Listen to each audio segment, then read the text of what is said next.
क्या आप जानते हैं कि जिस केले के पेड़ को हम शुभ मानते हैं उसका जन्म एक भयानक श्राप से हुआ था। एक दिन महाक्रोधी ऋषि दुर्वासा गहरी निद्रा में लीन थे। अचानक उनकी पत्नी ने उन्हें नींद से जगा दिया। इस छोटी सी भूल पर ही अग्निशर्मा दुर्वासा क्रोध में आ गए और नेत्रों की अग्नि से क्षण भर में अपनी ही पत्नी को भस्म कर दिया। लेकिन अगले ही पल उन्हें एहसास हुआ कि उनसे भयानक भूल हो गई है। तभी वहां उनके श्वशुर ऋषि अपरिश उपस्थित हुए। सारी घटना सुनकर उन्होंने अपनी पुत्री की भस्म को सीने से लगाकर विलाप करना शुरू कर दिया। ये दृश्य देखकर ऋषि दुर्वासा का हृदय पिघल गया। अपनी तपस्या की शक्ति से उन्होंने उस भस्म को एक केले के वृक्ष में परिवर्तित कर दिया। उन्होंने आशीर्वाद देते हुए कहा, ये केला का वृक्ष सदा शुभ का प्रतीक रहेगा।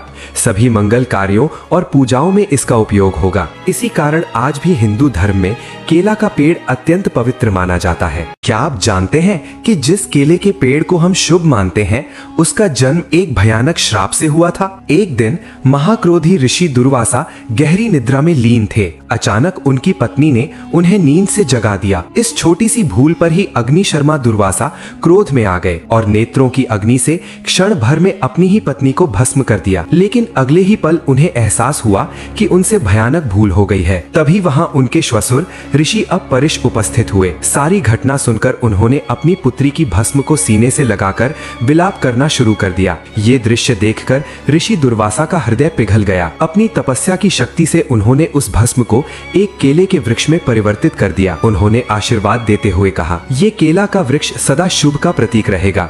सभी मंगल कार्यों और पूजाओं में इसका उपयोग होगा। इसी कारण आज भी हिंदू धर्म में केला का पेड़ अत्यंत पवित्र माना जाता है।